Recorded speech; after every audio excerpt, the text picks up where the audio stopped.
So I think how we will structure this sessions are like, today I will give you introductory session on Adobe Experience Platform, RTCDP basically, because I also want to understand uh, how much depth do you have in AEP RTCDP. Let me share my screen.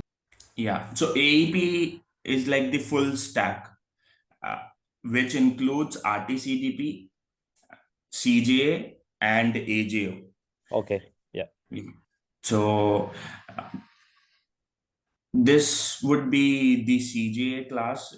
This is the training plan. So basically, in both the CJA and AJO, if you see data ingestion, and there are some topics which are common for RTCDP also, because for both CJA and AJO, RTCDP is like the database. So we get the data in RTCDP, and then using the same data, we deploy reports in CJA, and using those same data, we deploy customer journeys via which we can send emails, SMSs, or different channels communications to our customers. So today I'll be covering RTCDP and all the basic concepts on RTCDP. So can anyone tell me what do you guys understand from RTCDP? Like, what do you think is RTCDP?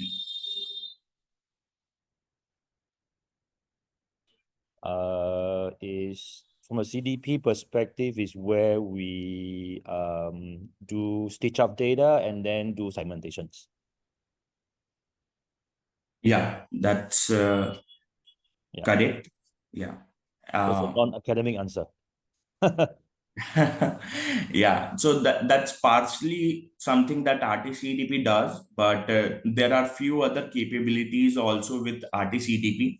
So it's like a black box where data ingestion is happening. So you model your data, you have your schema structure, and then you create the data set so that you can ingest your data. So basically, we are doing the data ingestion, and then if you enable your data sets for profiling, then the data will go to unified profile store.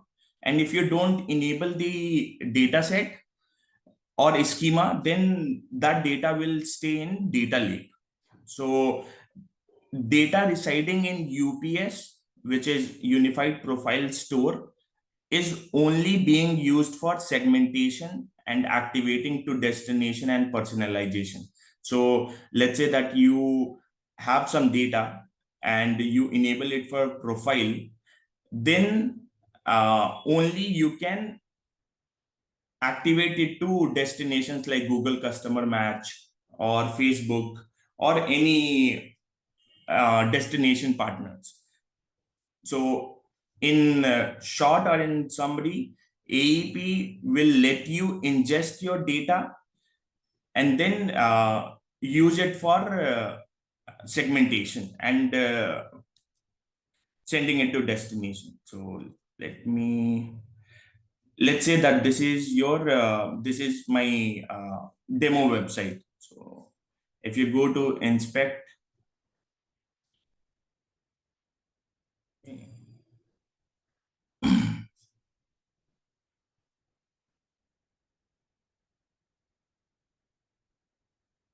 I'll clear all the cookies.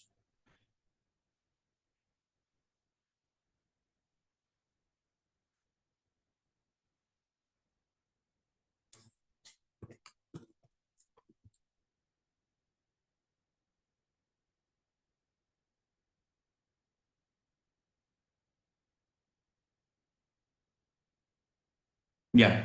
So yeah, on any website, basically on any website, if you go and do some actions, Basically, like let's click on all the click actions or on the scrolling actions on any websites.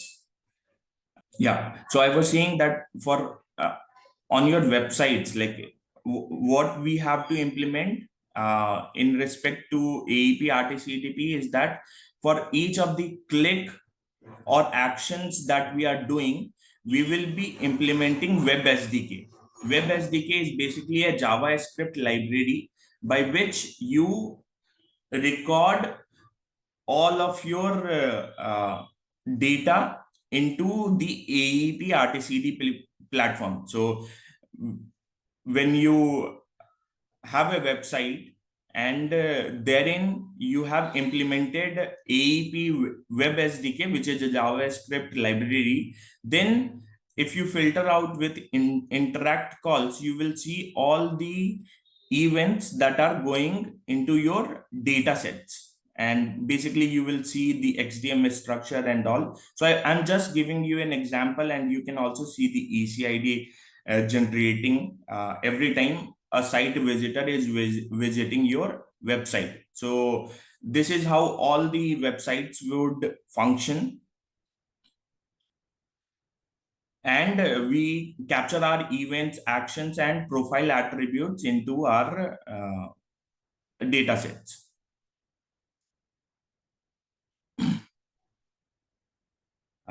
Let me explain the AEP data architecture. So basically, I'll also be covering this while we are doing AJO sessions, but briefly, like as I was showing you on the website, that there are different ways by which we can collect our data. On website, you can have Web SDK, which is streaming data, whether it can be API connected sources, SDK, Web SDK, and you can collect your data and then ingest it into AEP. And there are three ways to ingest the data, like multiple ways to ingest the data, but it remains like either it could be batch, streaming, or edge ways to ingest the data. And then within the AEP, you can govern your data, you can categorize your data, and then based on that, you can send your data to your destinations. Here, this is the data lake where you basically we have the query services, and everything that you do in query services stays in data lake. So Adobe uses a Azure data lake, and if you see this real-time customer profile, this is where every segmentation or activation personalization is happening, and that happens when we enable the data sets for profile.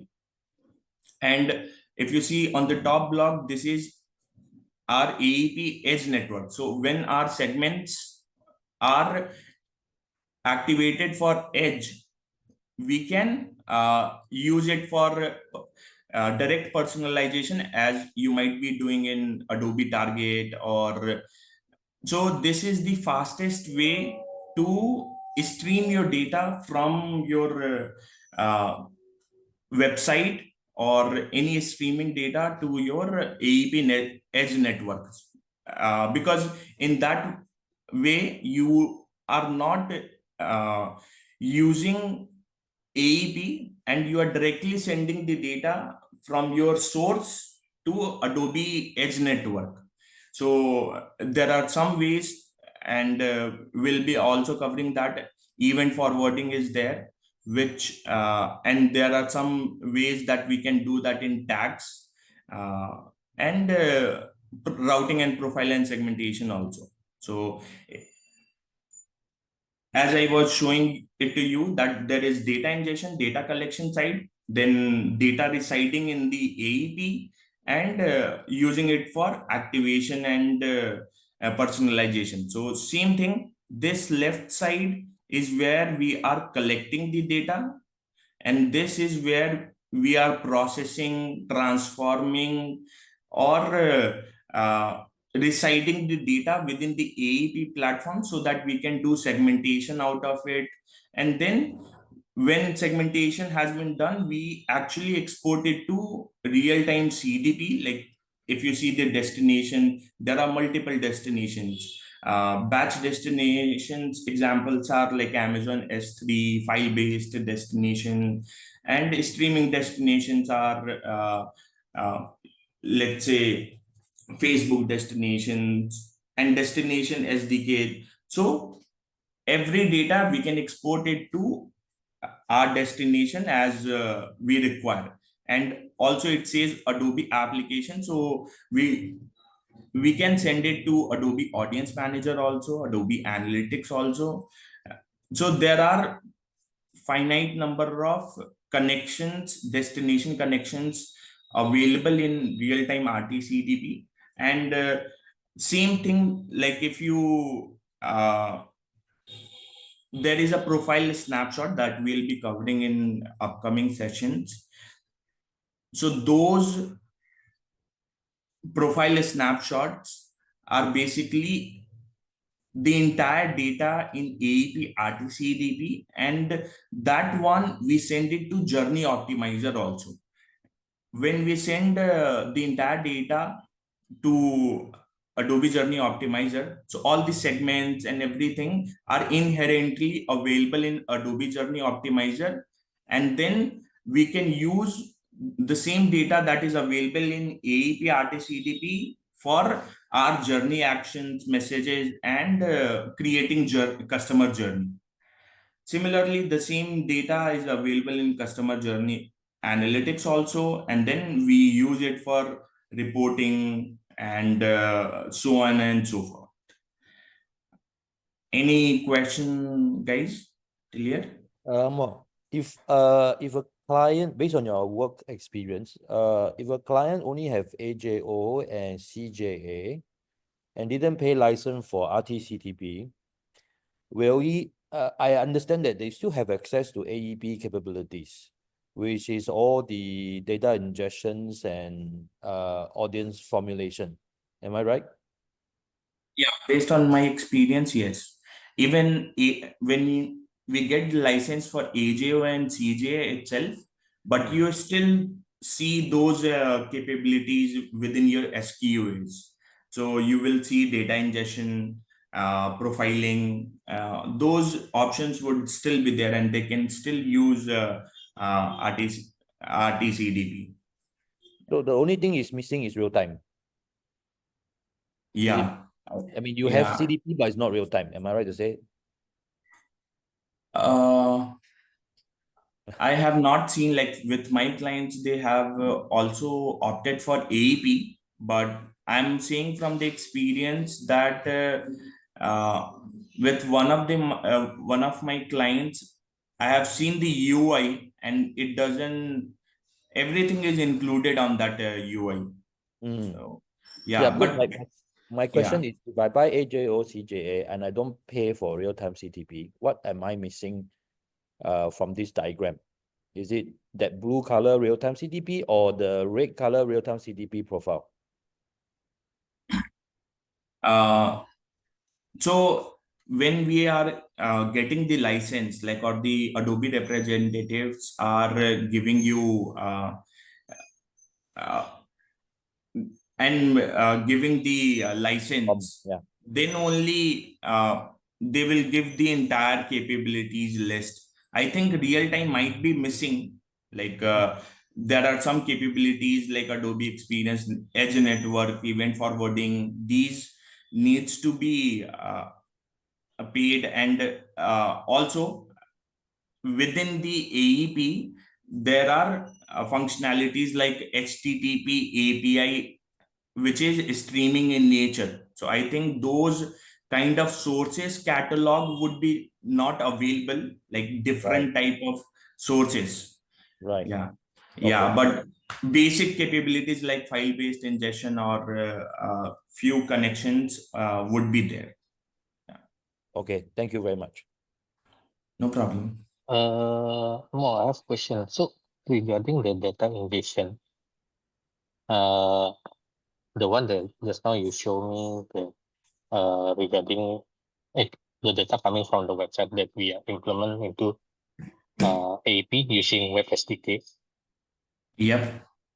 So my question, how the data will be reflected in AEP itself?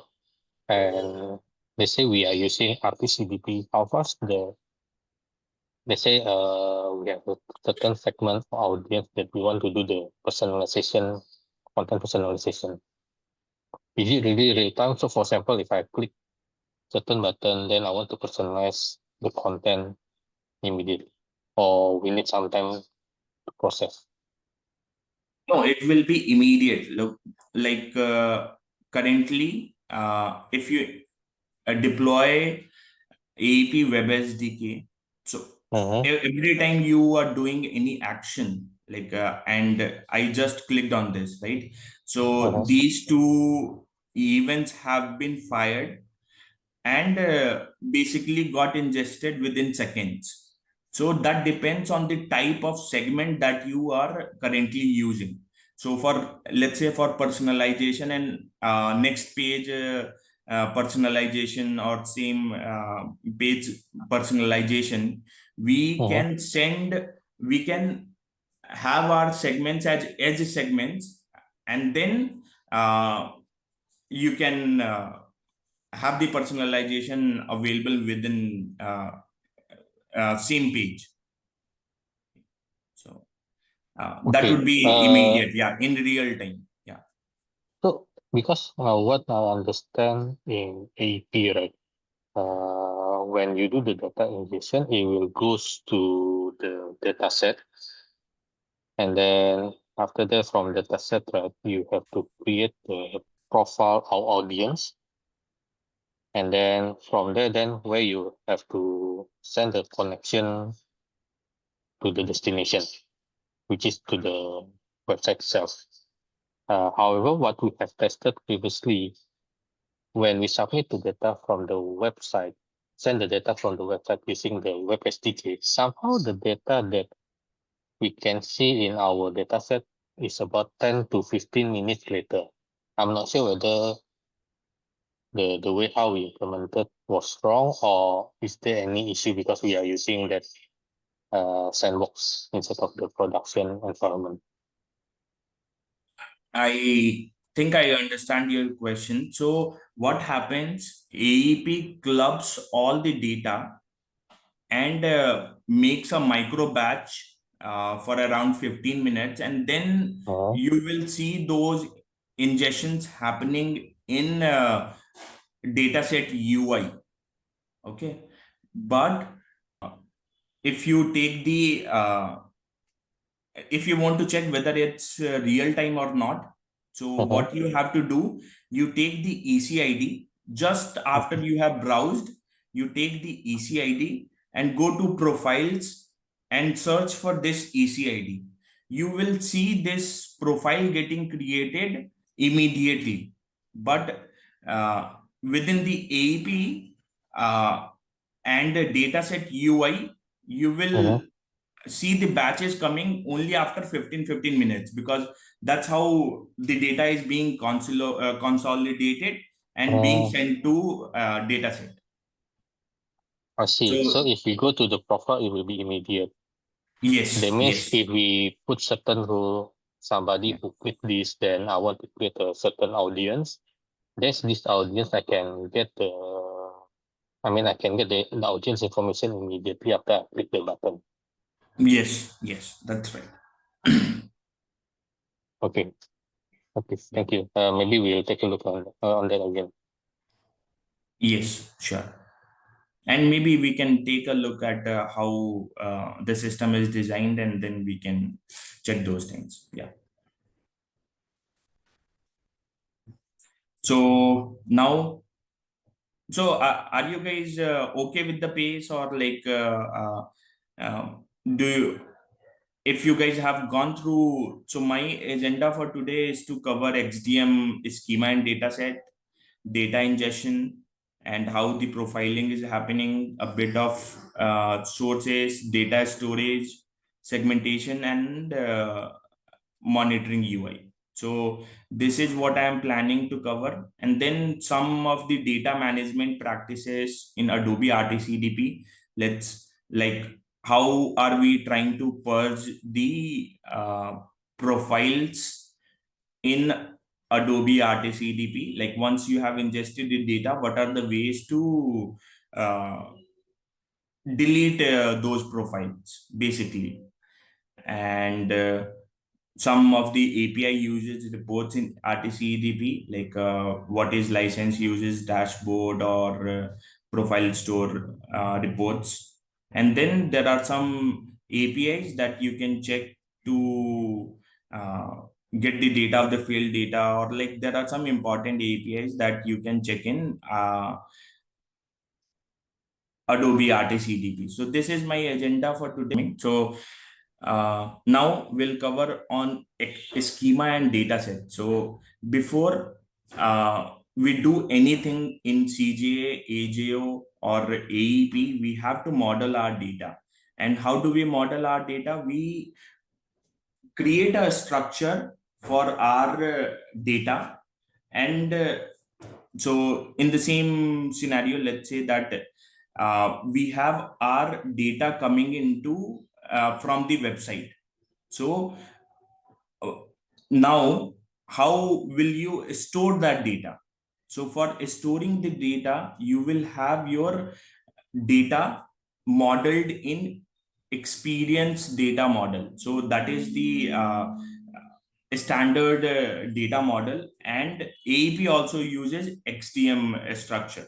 So you have to create a structure of your data, incoming data, and in the same way, you have to ingest your data into your data sets. So basically, if I am giving the example, XDM would be our main object, and within this, these can be our fields and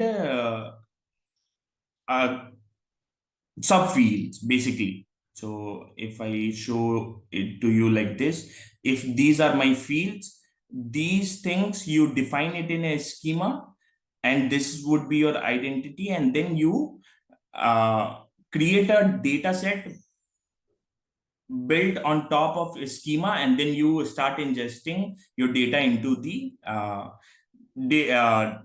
data set. So let me show it to you this. So this is a prime example of your schemas. Like, you create your fields. If you see, all these are this particular thing. While if you go to the bottom, there is a toggle option, which is identity, and clicking on primary identity. And here it says identity namespace. So what kind of identity it is, whether it's an email, it can be a phone, by which you can identify your customer. If you don't enable this primary identity option, you just check the identity option, that will still be a identity, but will be as a secondary identity. So we have to decide whether you have primary identities or secondary identities. So if the data is coming from web SDK, you can have ECID as the primary identity, or your login IDs as also as secondary identity. So I'm just giving an example that you can have your data structured in such a way that you can have multiple identities also, but you have to make one primary identity in your schema. So in this particular schema, I'm making test email as a string field, and then I am marking this as identity and primary identity. Then what is the difference between schema and data sets? So schema is just the structure of your incoming data, but data set is like the table in SQL by which you can ingest the data into Adobe Experience Platform. So let's say that there can be multiple data sets built on the same schema. So I'm giving you example of customer underscore details. So you can build 2 or 5 or 10 data sets on top of this schema also. And what it would be the advantage of that? That data segregation would be available. Like in one data set, you can only include test email, date time, string field if those are only required, and that is coming from one channel. Let's consider that as web SDK. So you have created one schema and one data set which only includes 3 fields, and then you started ingesting the data via one source, which is your web SDK.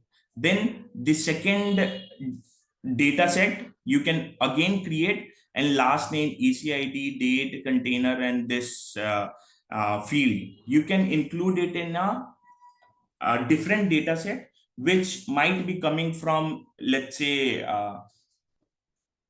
your CRM. So same schema can be used for building multiple data sets. And if you see in the data sets, you have to toggle this button for profiling. Then only you can use the same data for segmentation, which is really required. I'll be covering why this toggle button is needed, and everything that whether the batch ingestion has happened in the system or not. You can go to monitoring and click on batch end to end. This will show all the data that you are doing a file based ingestion or any batch ingestion.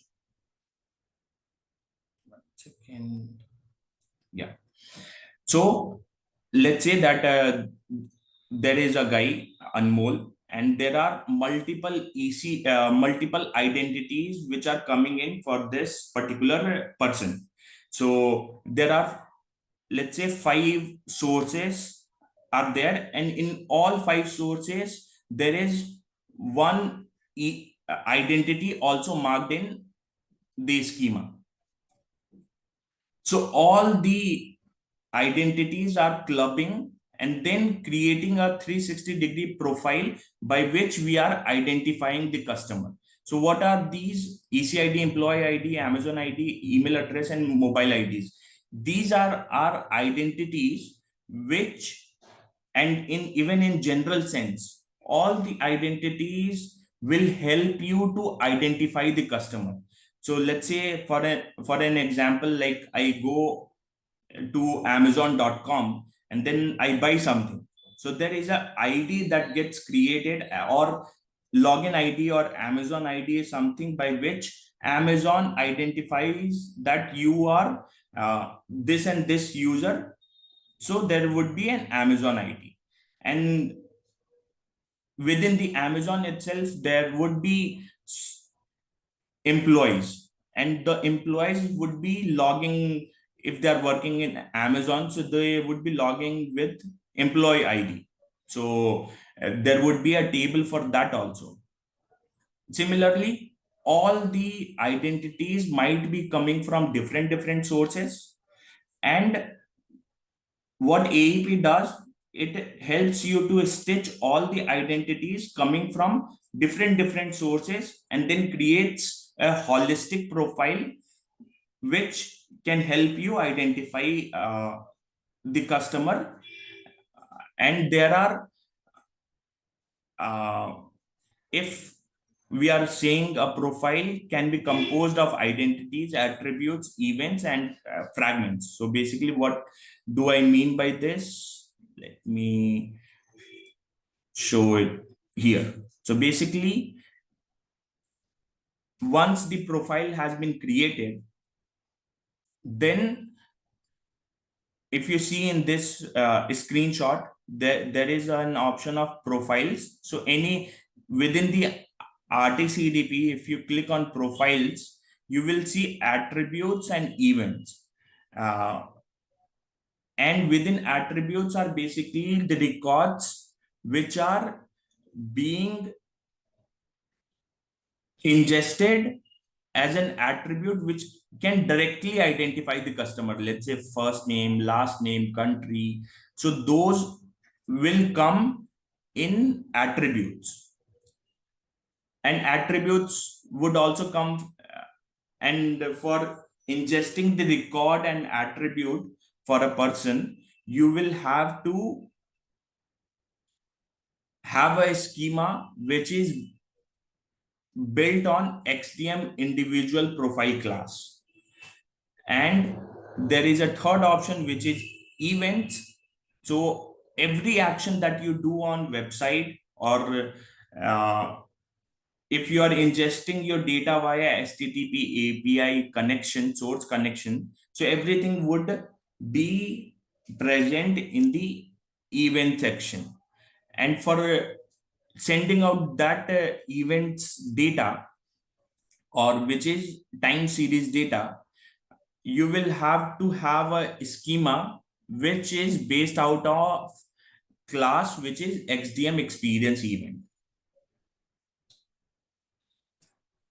And then there are multiple sources that you can check in the AEP platform, and those are Amazon S3, Adobe application sources, bunch of applications like Adobe Analytics source connection is there readily available. And then if you see, there are AdTech, MarTech related SDKs are also there, and you can connect your mobile and web SDK also via sources. And then there are APIs also. So there are different ways by which we can ingest the data, and that depends on your requirements on how would you like to ingest your data, and what sources do you have. So every time when you are modeling the data, or you are trying to build any use case for any client, we need to identify few things first, like what are the sources by which you want to ingest the data to AEP. So identify the sources, be it their CRM tool, or web SDK, or anything, or even their Amazon S3 bucket. So identify their batch-based sources, streaming sources, and edge-based sources that they want to use for personalization. And once you have identified all those sources, you can choose between the many options that Adobe gives, and then you can ingest that data into the AEP. So basically, within the AEP, there are multiple storages. One is data lake. You can do query in query services, like within the AEP UI and queries, you can see everything in data lake. And your schema or data set would be profile disabled. That this toggle button would not be present. If this is not present, everything would go into only data lake. If that is enabled, it will also be there in data lake, and it will also be there in unified profile service or store. And you can check using AEP UI and go to profiles, and you will see all the profiles that have been enabled for profile. And we can do a profile lookup in UPS. Like basically you go to profile, give your IDs, and then you can look that profile in UPS. Then comes segmentation. Union schema is basically even in RTCDP, it's a very valid, and I think this is how they are identifying the entire customer, be the sources coming from multiple identities, but they create a single unified view of any individual using the union schema. So if you have access to RTCDP, what you can do, go to profiles, and then within the profiles, you will see a third option as union schema. So every schema that you create, RTCDP will combine that and create a union schema for all of these schemas present in your AEP sandbox. So if you have created 27 schemas, within the profiles and union schema, you will get that union schema. And then when we are creating the profiles or segments, basically we can see those attributes in union schema also and in segmentation also. Can anyone tell me what is merge policy that they have understood from earlier engagements and all? What do you think it is being used for? This is to merge multiple fields. Just now that we want to identify like email address, Amazon ID, become as a one profile. Yeah, that's right. That's right. So basically, merge policy is something that helps you stitch the profiles, but there are some options also. I'm considering that you guys already have gone and created a merge policy. If not, you can do try creating merge policy. Within the merge policy, there are settings. One setting would be called as ID stitching. So if you enable it, then your profiles will be stitched together. And if you keep it as none, then your profiles will not be getting stitched. Like in this scenario, of that option is not enabled in the merge policy, then there would be 1, 2, 3, 4, 5 profiles getting created. And if that ID stitching option is enabled, then there would only be one profile, because AEP now has the capability to stitch everything. And within that merge policy itself, you have the option to create your segments as edge segments. There would be a toggle button that would say active on edge merge policy. So if you enable that, then and use that merge policy in your segments, then only that segment will be treated as edge segment, which can be used for like next session personalization on Adobe Target, or those kind of use cases which needs real-time interactions. So merge policy is what decides those parameters, whether the identities are getting stitched, whether your segments are edge segments or not. And then when you are creating the segments, there is one estimate count also. Like before publishing the audiences, you can get the estimate count and the sample profiles, and that is a capability of AEP. And segment membership tab under profile lookup, basically if you are under the profiles, there is detail, attributes, events, and segment membership. So if you click on segment membership tab, so it will give you the list of audiences which are being qualified for this particular customer. So if this customer has qualified for a certain 5 or 6 audiences, let's say an audience is basically a rule that this profile has qualified. Let's say that you created an audience saying this age is between 20 to 25. So if this customer also has the age between 20 to 25, so that would qualify for that segment and would be present in segmentation. And every time, like, you want to check whether that profile has qualified for that segment or not, this is the quickest way and the correct way to check. Because in other data set UI, or if you check other ways, then that might not be giving you the correct answer, because the audience job that AEP runs, that runs on a daily basis and at a very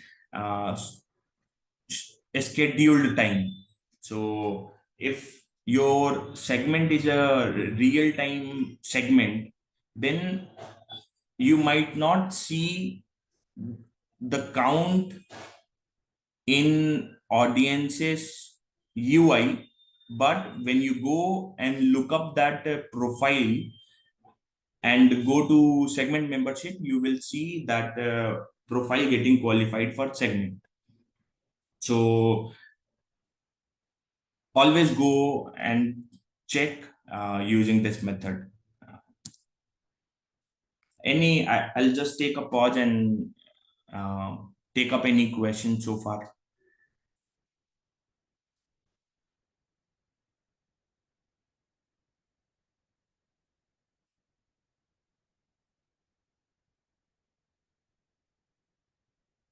Okay, so let me ask you guys some questions.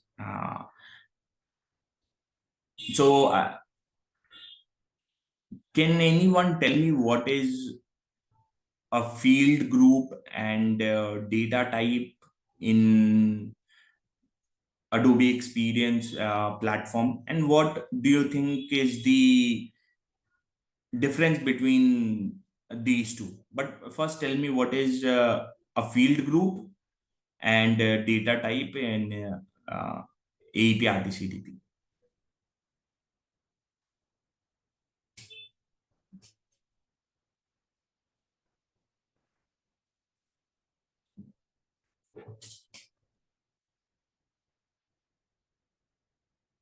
All wrong answers are also welcome. So feel free to give any wrong answers.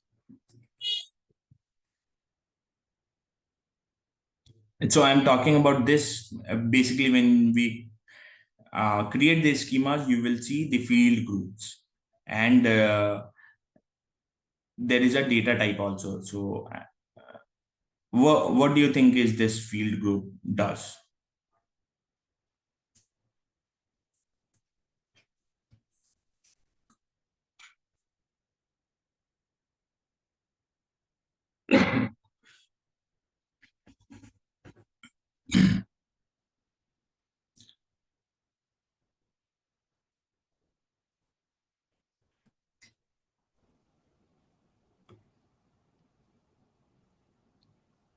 Okay, the field group is a reusable component that used to organize the field that we are creating. I think that's partially correct. Like, we organize also, and as the name suggests, field groups. So it is a collection of fields. So what we can do, like all these fields, 1, 2, 3, 4, 5, 6, 7, 8. So all these fields, you can add it into your field group, which is details. And once you have done it will help you to reuse the same field group in any other schemas. You don't have to create it again. That's right, Wayne, or you wanted to add something? Yes. All right. So by field group, we are trying to combine all of our fields, and then later on we can use it in a different schema altogether. and we don't have to create one by one. So you created a field group details, included 8 fields. Now you can reuse it in other schemas also, but that would be limited to schemas which is under the scope of this class, which is XDM individual profile. So that brings me to the question, do you guys, can anyone tell me what is XDM individual profile and XDM experience event class?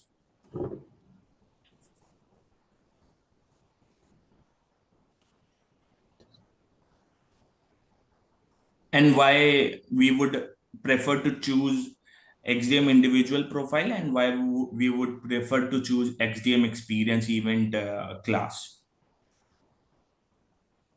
I think it depends on the scenario, right? So for individual profile, you usually use to create the structure for profile like email, name, and address.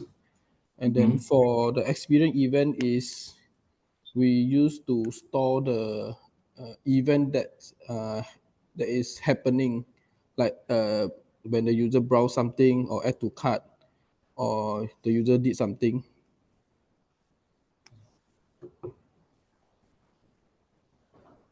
It's a correct way. I think that that's totally correct. That depends on our use case, whether that is an event or a record. And based on that, we would think whether that should be a XDM individual profile class or XDM experience event. Can I also add that event usually involves some kind of timestamp? Yes, yes. I think Thanks, that's a key Vince. differentiation. Yeah. Yeah. Thanks for adding. I think in XDM experience event, we would have underscore ID and a timestamp, which are very much needed for actions to be captured.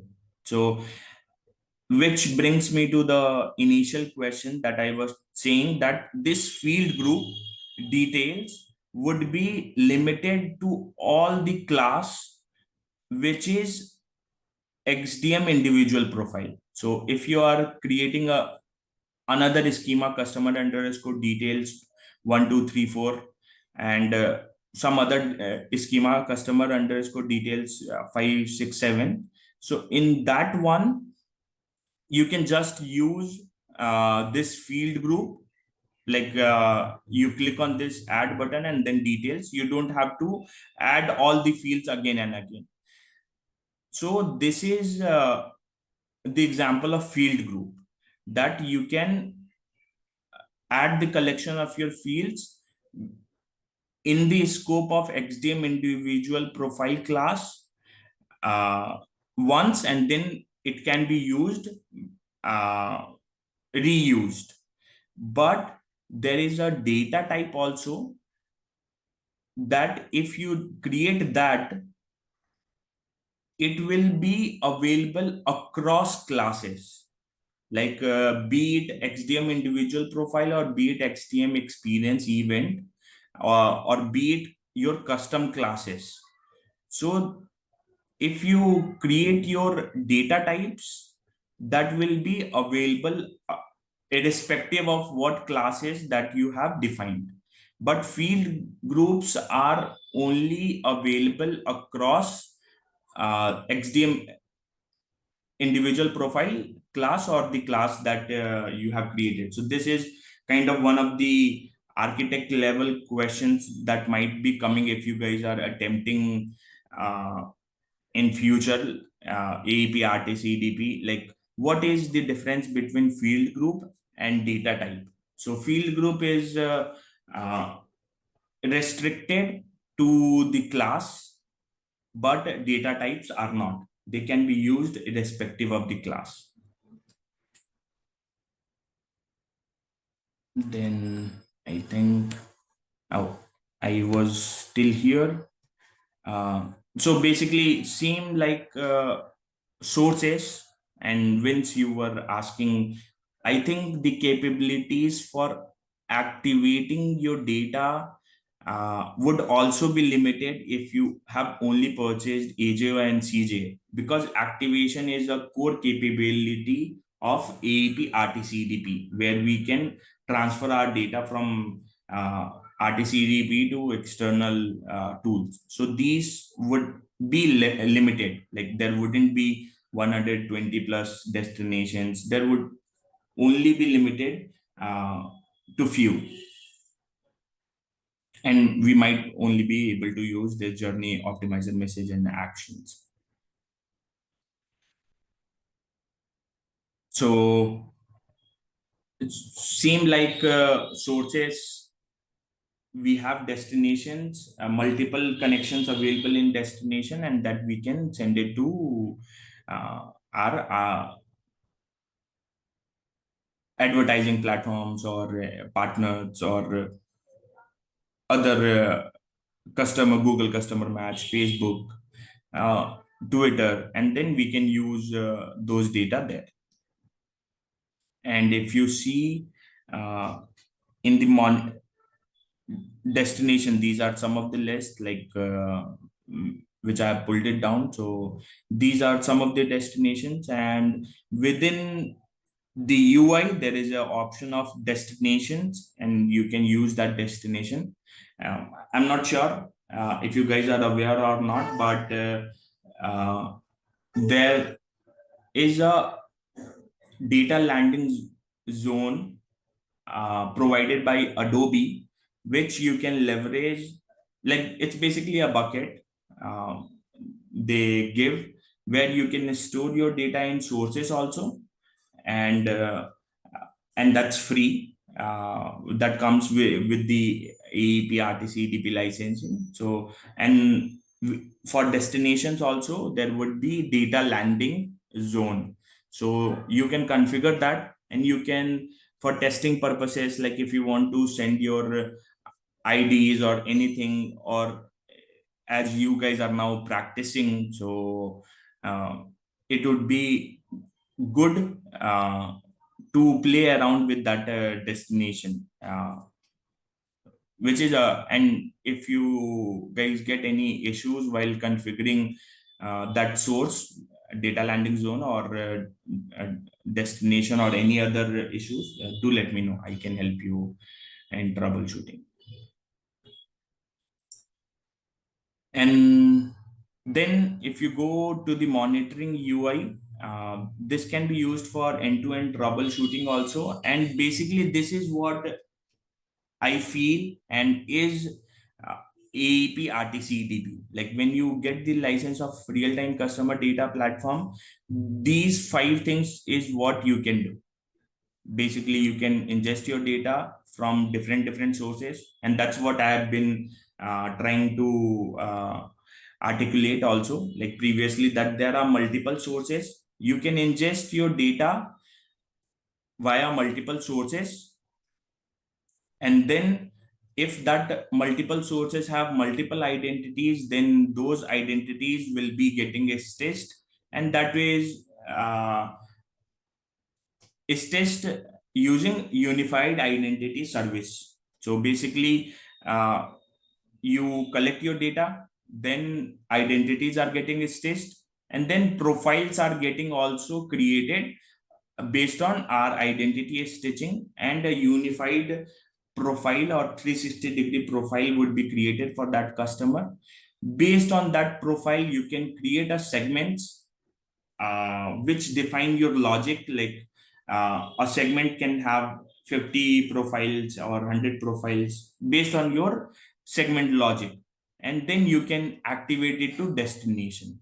So these 5 components are basic components and of AEP RTCDP: sources, identities, profiles, segments, and destinations. And now comes data management in Adobe RT-CDP. I'll take a pause. Also, I was trying to ask, like, I would be needing access so that I can switch to those access RTCDP platform or AJO and CJA, and then from next sessions. So who can help to provide access to me? Like, so, Now, I will give you my account, then you can access from there. sorry. I will give you my account, then you can access from there. Yeah. All right, I that will would send it help. to you. Yeah, sure. Okay. I'll drop in my email ID, Yeah. and also one thing I wanted to check, like, do you guys want to cover customer journey analytics first, or Adobe Journey Optimizer first? Like, I feel that Adobe Journey Optimizer would be uh, good if we cover that first, and CJ would be better if we cover after we have covered AGO. What do you Yeah, I think guys? we can go with AGO first, then CJ after that. All right, that makes CJ more on sense. the reporting one. Yeah, CJM is more reporting, and that can be covered in I think maximum 2 or 3 classes, and the rest Okay. of the classes we can uh, give for AJO. Yeah, Uh, I think we can go ahead with AGO first. Sure. So in next sessions, I will start with AJO, and then we'll see how it goes. Right. So there is a concept of pseudonymous profile or anonymous profile, as you guys have been working on uh, Adobe Audience Manager, Analytics, or Target. So any site visitors which does not have any CRM ID, email ID, or login ID by which we can identify the customer, not the device. So those are called pseudonymous profile. So if a customer is only having ECID, which is Experience Cloud ID, which is a way of Adobe to identify their site visitors. So by ECID, we are visiting the website, and that identifies only devices. That doesn't know what type of user it is. It cannot know the name of that person. So that's why it's a pseudonymous profile.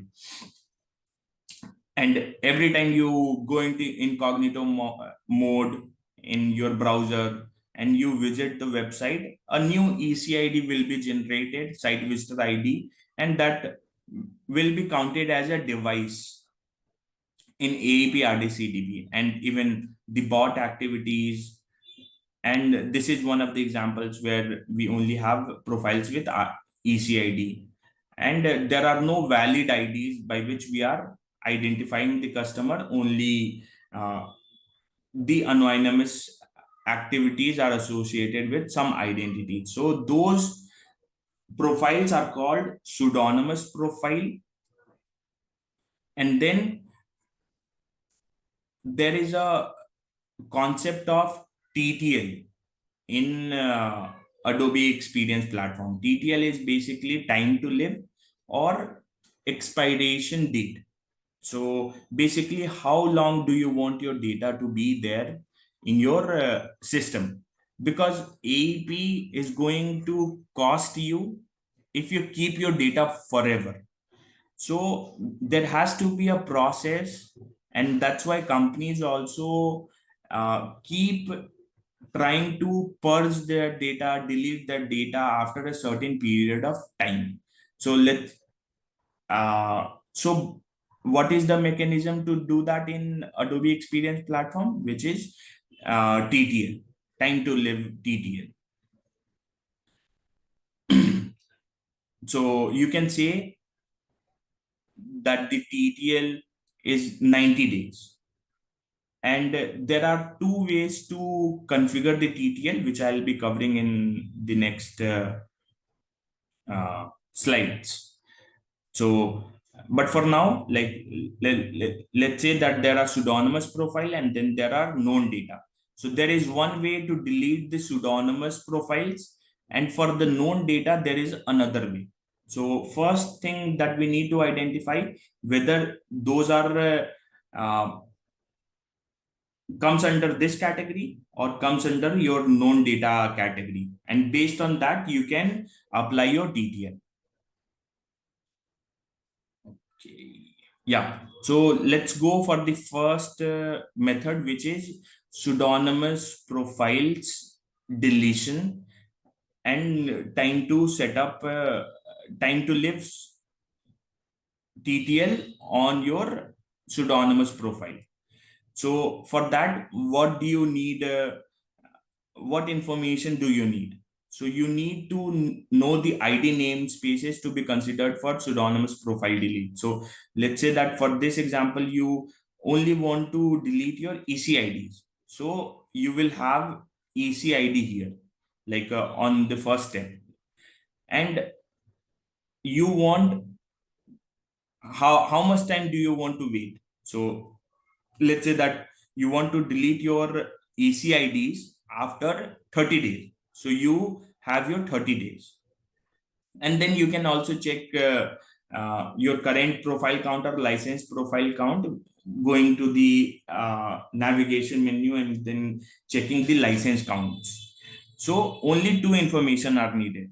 What is the ID namespace that you want to delete, and how much time do you want to give? Once you have those two information, you can raise a ticket with Adobe support team, and then you can ask them to delete your pseudonymous profile, and they will help you to do that. There isn't any option to do that from the UI itself, but it's a earlier. I think this is still in beta phase that Adobe does it via engineering ticket. So you have to raise a ticket, you have to tell them the ID namespaces and the time, and they will delete those IDs. So let's say that you have given them two identities, AID and ECID. So all the combination of such profiles which have these two combinations. So if you have given two identities, there would be three combinations. It could, one profile could be only with AID, one profile could be with ECID, and one profile could be with both. So all such combination would get deleted if you go with this option. And let's say that there is a third identity also. So let's say that also is anonymous. So all the combination of those three identities, which would be, I think would be 8 combinations, and all those 8 profiles would get deleted. So be mindful of that if you are giving 2 identities, all such combination will also get deleted.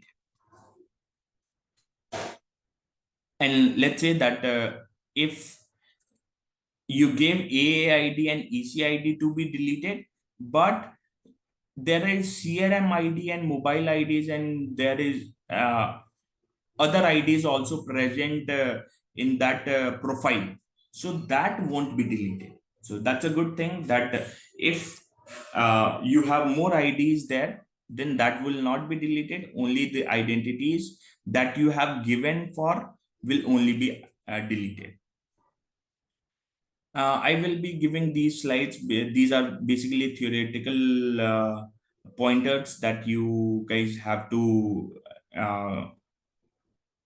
be reminded of. So this feature takes ingestion timestamp. So whenever you guys are ever doing this for client, you have to check whether it's on ingestion timestamp or event timestamp. So earlier it was on events timestamp, but Adobe was planning to have it in event timestamp also.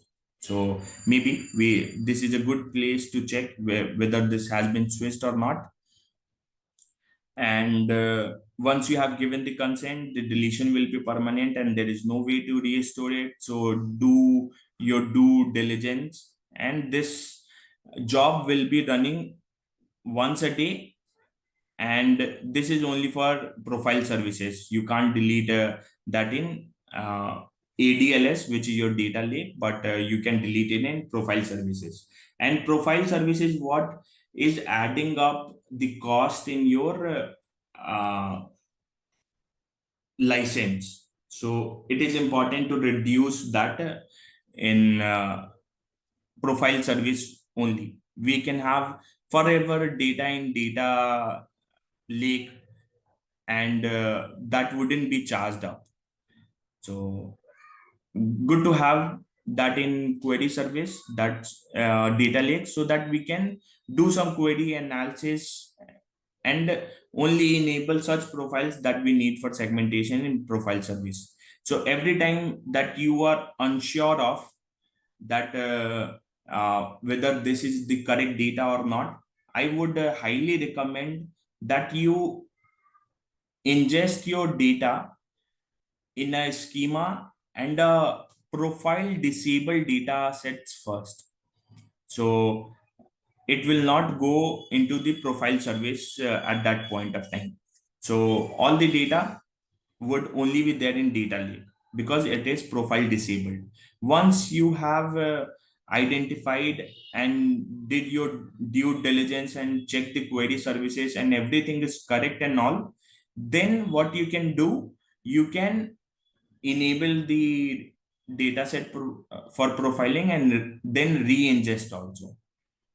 Or there is a good way also, like because you guys are doing consulting and all, so I'm just giving you one good example, that let's say that untransformed data is coming in. So you ingest everything into data lake without enabling the profile, do your transformations or some functions or any kind of data manipulation that you want to do at data lake level, and then you write a query. If you have the data distiller license, or if you don't have, you just write a query and then you output that as a profile enabled data sets. So data lake can be used as something that will be used for transformation capabilities, verification, and all. And after you are confirmed, then you enable the data set for profile. So that is a recommendation. And this experience event expiration time to live, this is the second way that we apply for our known data, where we do not want to delete our data because these we know for sure that they might be needed later. So this one applies on a profile event, a profile enabled data set, which are based out of experience event classes. So because experience events cannot be deleted also, like all the actions and everything are based on ID and timestamp that keeps on getting added to your profile, and the profile becomes bigger and bulkier. So if you don't need the data after 90 days, so what you can do, you can raise a support ticket with the names of the experience event dataset names, and then you can say them that 90 days. All the data which is older than 90 days, delete them. So all the events only will be deleted because it's an experience event data sets, not the identities, nothing else, only the events that or the actions that profile has done on website or HTTP API. So all those events which are older than 90 days, and that you are setting up the TTL, those will only be deleted. So I think there is a good table that I have created, that this experience event applies at dataset level, pseudonymous profile, this applies at all the sandbox level, and this functionality is a new functionality, and that only applies at prod sandbox. Like if you ask them to apply for your development sandboxes, they might not do. They only apply this for prod ones. What are the identities type? So basically this will experience event ETL will only delete uh, the events, but this one delete the profiles based on identities. So if you have the identities to be deleted, go for pseudonymous. If you have your data sets available and you only want to delete your events, then go for the first one. So for events, experience event detail. For identities or anonymous data, you go for pseudonymous detail. Okay. Then I think for checking the license users dashboard, we can check this. In the references, I have added this one. So I think you guys can go for that. And then within the license users dashboard, you will see these three metrics, basically addressable audience, and which is how Adobe will be charging you for this licenses. So addressable profile audiences are your profile counts, the total number of profiles that are available in your sandbox. That is called addressable audience. What is the average profile richness? This is the average size of a profile, and then based on that only they calculate a metric, which is total consumed storage, which is the number of profiles that you have and what is the size of that. When you multiply that, it calculates the storage. And so when you purchase AEP or AGO from Adobe, they give you some storages based on the licensing that you have purchased. And you can check all the limits in your license users dashboard. So we have to make sure that the license is not getting bigger, or not stays within the license that we have purchased. So as a consultant, it is our job that we ask them to we ask our clients to delete or recommend a deletion based on the two types, which is experience event TTL or pseudonymous profile TTL. If the total consumed storage is getting bigger in our license user dashboard. There are profile store composition reports, like this was not available, but these reports are not available using UI at all. But these are very good reports. So you can check these reports. I think once again, let me check if I have added this.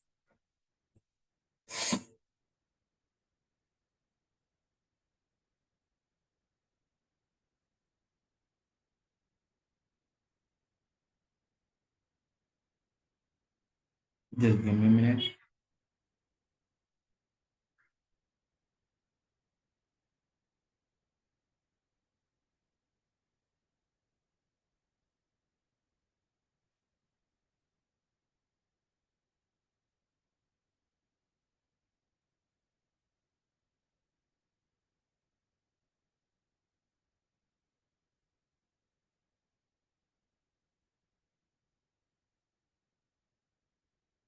Yeah. So basically, the link is there. If you go and check the dataset overlap report, so these are the APIs that you can use to check your profile compositions, like what type of data is there in this one. So the last reference will help you to get all the APIs that are there for you to use. So what type of granular reports are there? Like in each data sets, what type of profiles are there?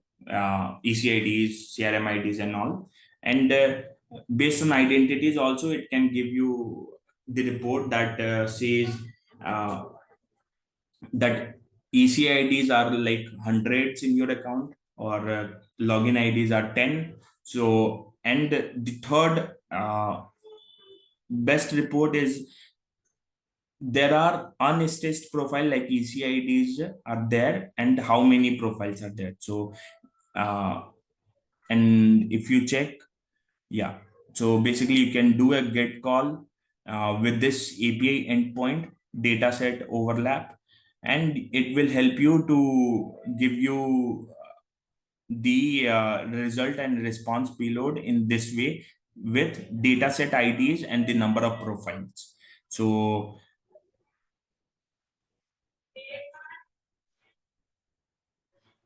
yeah, so this is one dataset overlap report, and similarly,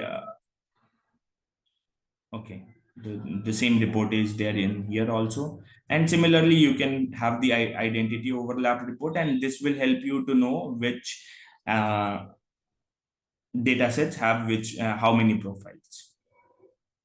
Similarly here also. So, and then there are some useful APIs, but I will take a pause for 2 minutes here for any questions so far on the topics that we have covered so far.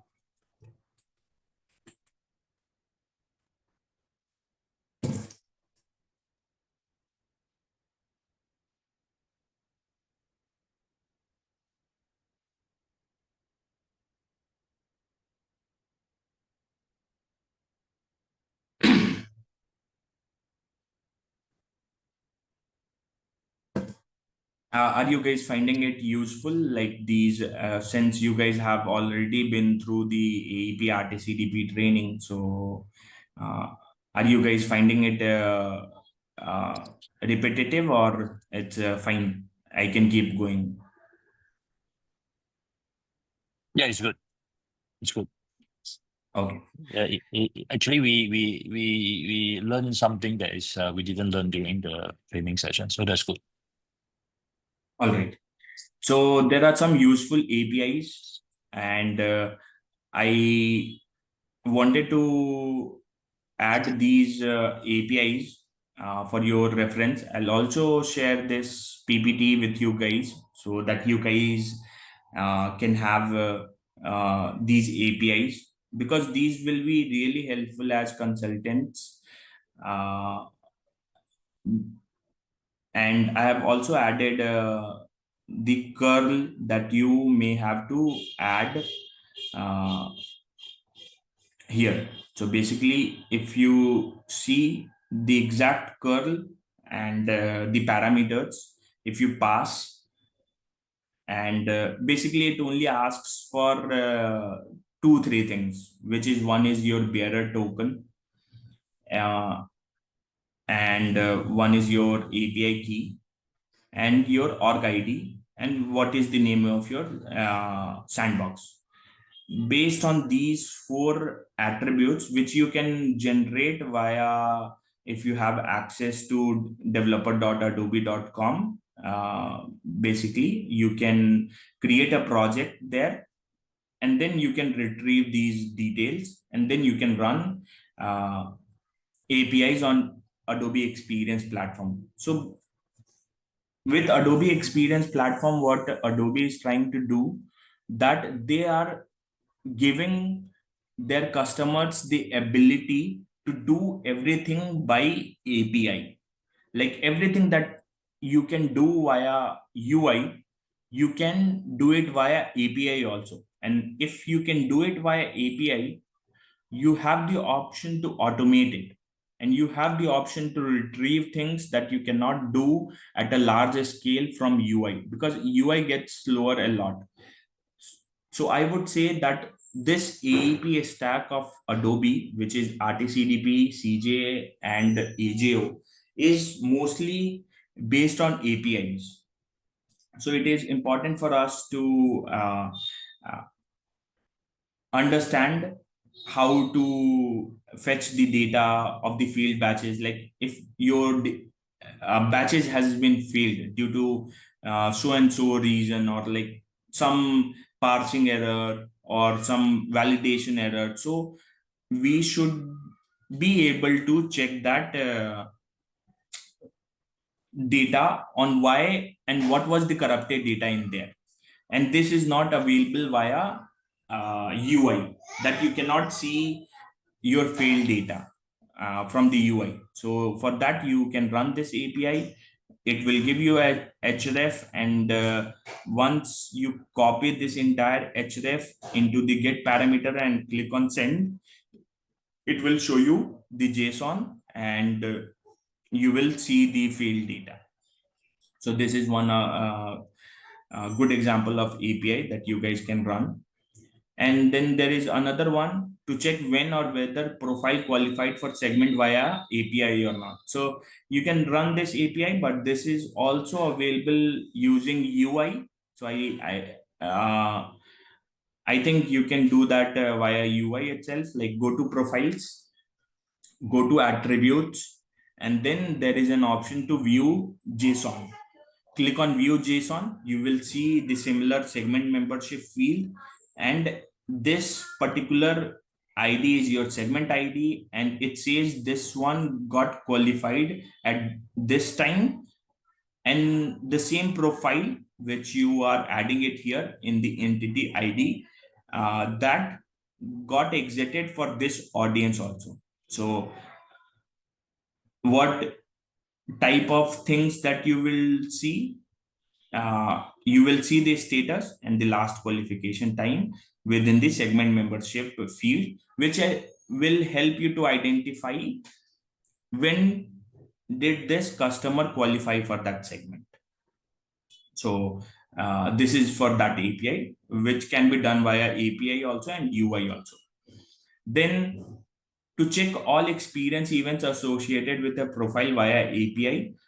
So this can be done to an extent only in UI. So by that I mean, like when you go to profiles and then you click on events, then there would be a list of events that would be coming in. But you within the UI, you can only see the latest 100 experience event getting added to any profile. But if you check the API, you can add a limit, and you can check up to like I remember adding it to 8,000 also, and retrieving all the experience events for a profile. So as long as the time to live is not added for that profile, and that profile is not a corrupted profile. By corrupted profile, I mean that that profile is not so bulky that it is not retrievable at all. So for that scenario itself, we keep on cleaning or setting up TTL on profiles and experience event data sets so that your profiles are not becoming bulky. But anyways, you can run this API and get all the experience events associated with the profile via API, and this is the API to do that. You can put a limit as per your requirement. Make sure that the schema name is you are adding as XDM context experience event, and related schema you have to add as XDM context profile. This is as per documentation that they have provided. So just add this, and then you can get the experience event associated with the profile. Same thing if you reverse it, like the schema name, if you added a XDM context profile, you will get the segment membership detail. Then if you want to see whether your profiles, or like this screenshot, if you see, I have ingested one record. via some sources, maybe Amazon S3 or anything at all. So there would be an ID of that. So this ID, if you paste it on the top with this API and the data flow ID done, then you will see created record count, output record count, and the status. So even here also you see records ingested, record failed. These can be seen. So, but if you do this, and if you further dig deeper into that, you can also check the file that is getting exported to destination. So I would not say that this capability is not available from UI. Yes, you can see uh, things like records ingested, record failed from the UI.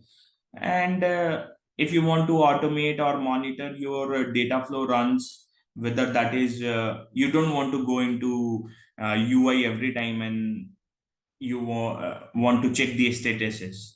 So what you can do, you can leverage these API whenever there. You can write a Python script, and whenever the status is success, then don't inform it, or when the status is failed or something, you can add monitoring capabilities for your clients.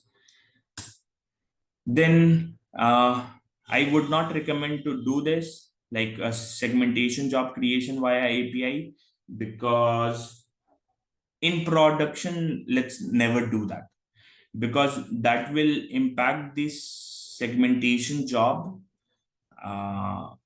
that is running in your instance. But before we go into creating a new segmentation job, do you guys know what is a segmentation job? Or any idea on what would be a segmentation job while that would be used in Adobe? So any insights?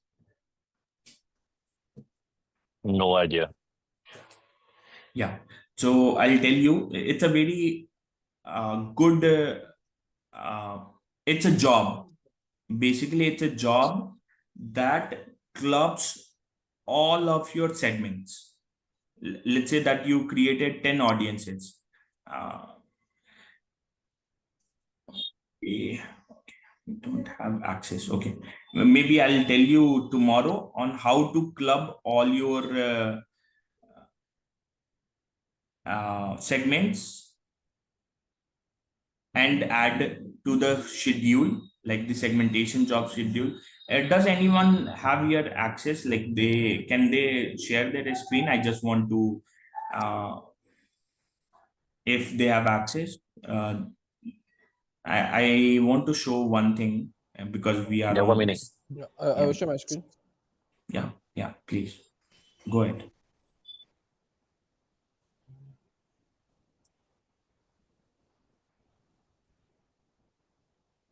Yeah, so go to this audiences.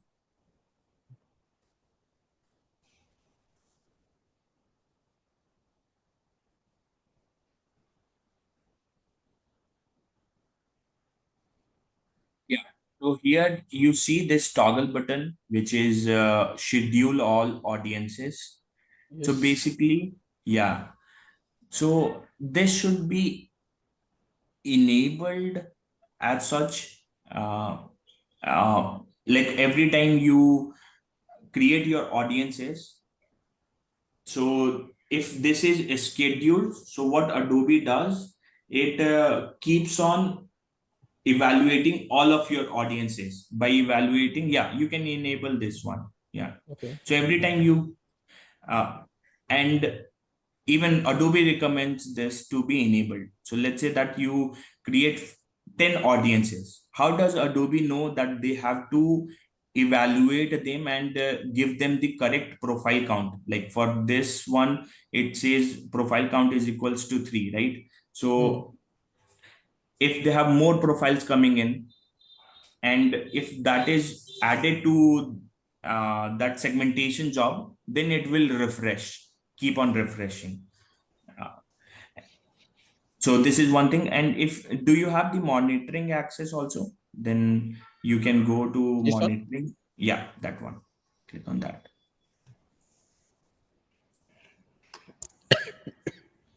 And then click on audiences.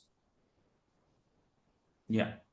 So if you see, it says last evaluation job was on 14th of April. So Yes. yeah, I think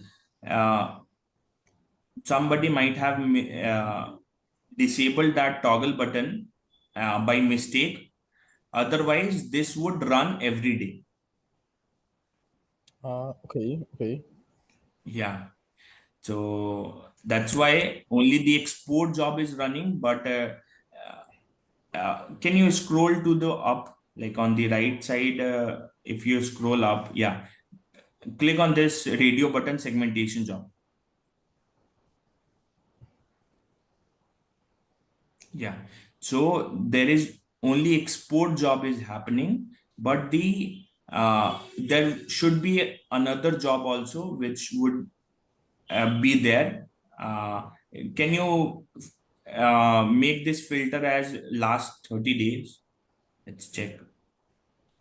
Just above to that. Yeah. 30 days. Okay. Yep. Yeah, keep scrolling below. Thanks.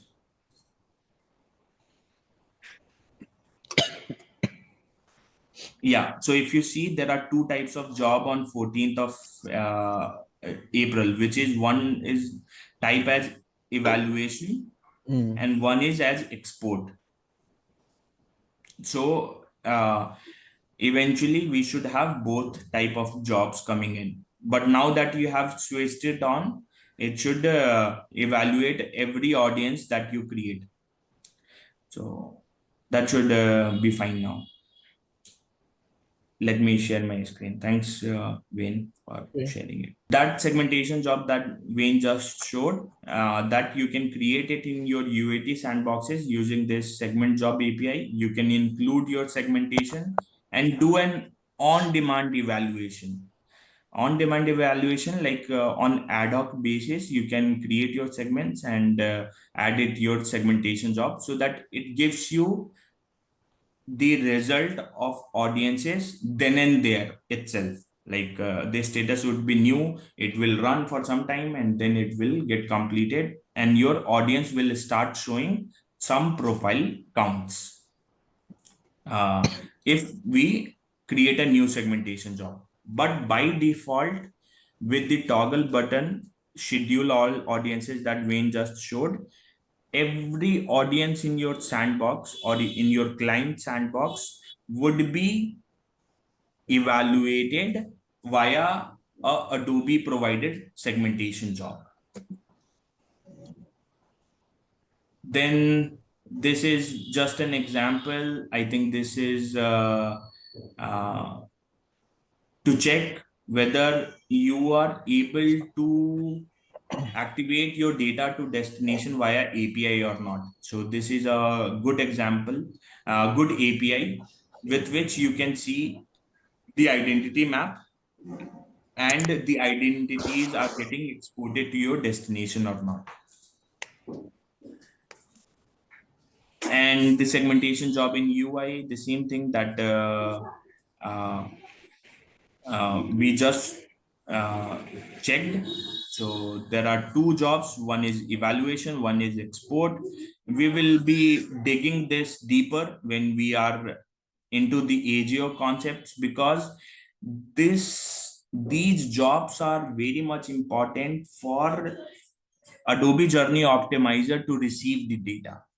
If these jobs are not successful, AGO will not have the data to run the customer journeys.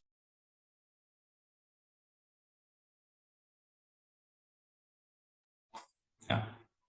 So segmentation job, but we will be covering this in detail in our upcoming sessions. I think we have already covered creating the segmentation job. You can fetch those segmentation jobs via this API, like every time you see this ID gets generated. So if you click on this filter icon, you will get the API UI capability to check the audiences, and the same thing you can check it via APIs. So this is actually available using UI, so you can use that.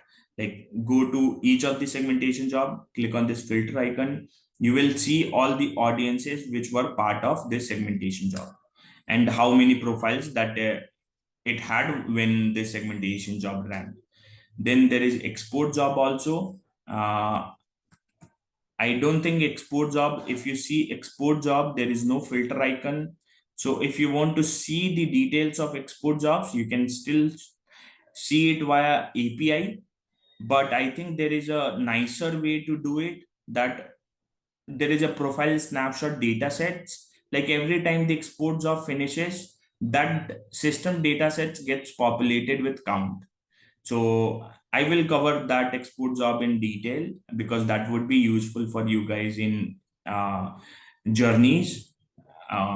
So I will cover that on how to check whether the export jobs have been refreshed for today using the datasets system datasets method, because APIs takes a lot of effort to set up and all. But there is a nicer way to do it, so I will let you know. So references, I have added everything here, and then I'm open to your questions. Any questions from anyone? I would like to ask one more. Yep. So I think this is still related to Ivan questions on the earlier. So if we have implement the web SDK on our AEM, and then that you said the data will be directly ingested to our AEP. However, it will have the micro batching from Adobe to view on the UI, but you said it is directly ingested. We can search by the profile ID, correct? Correct. Yeah, and then what if we want to do the personalization? Will it be real time as well, or it will need time to do the audience or segmentation job on the new profile ingested? So your audiences can be of different types. One audience could be batch, and it could be streaming or real time.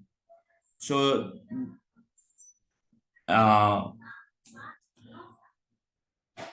that depends on the merge policy also. There are two things then. How are you creating your segments? Is it via batch, streaming, or edge? So streaming is basically near time data coming into your audiences. So first thing is that, let me add it here. First thing that we need to keep in mind, that whether streaming ingestion is happening or not. So be it your whether it should be web SDK or HTTP API. So this covers your sources connections, like what type of ingestion it is there. So is it a real-time ingestion or not? So I believe that if the real-time ingestion or data collection is happening, be it either via web SDK or HTTP API, your profiles would be created on a real-time basis. Now, the second question is that what type of segment it is. So, for your question, whether it's a next session personalization or those Adobe target use cases, can we do it or not? Yes, we can do it. We have to have our segment as edge, which you can enable it using merge policy. So in merge policy, you will see a setting which will be active on edge settings. So you have to enable this one. Then only it will be real time, and even not even near real time, because it's an edge segment. So instantly it will the data will be going to the Adobe Edge network. So before going to the data sets and all, it will directly go to edge servers, and that's is needed for personalizations to happen.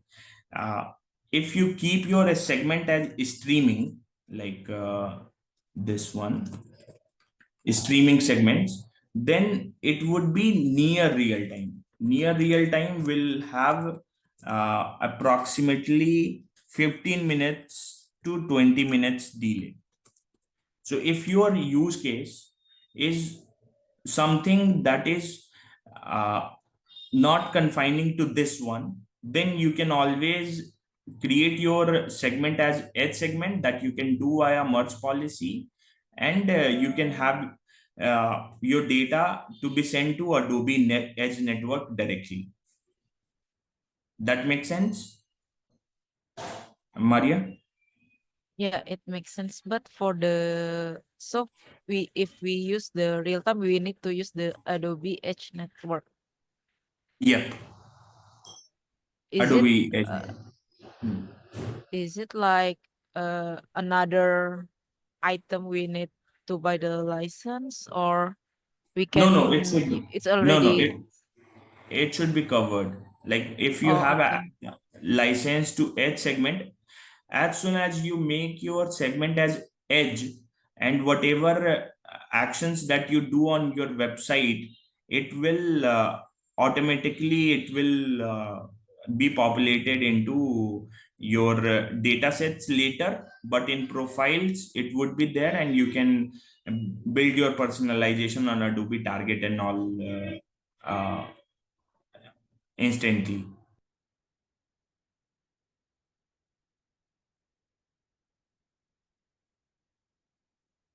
Yeah, I think this is the one that you would need a real-time CDP and Adobe Target. You want to use Adobe Target only, right? Yeah, for example. So what Yeah. this next hit personalization? So it will be on the next session. Yep. Next session also, and then you can. There are other use cases also where you can do same page personalization also. So that you can do also based on your requirement. For real-time personalization for the new Yes. profile. Yep. Yep.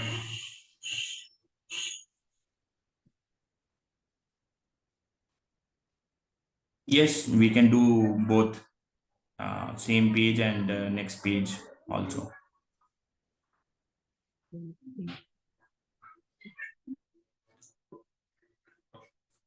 That answers your questions, Maria, right? Yeah. So the key point is the segmentation using the age for the Yes, real that's time. right. Yeah. And tomorrow I can show, we can start the session from there where I show you those settings. Like once I have the access in the next session, I can start from there. All right. Yeah, thank you. No problem. Any other questions?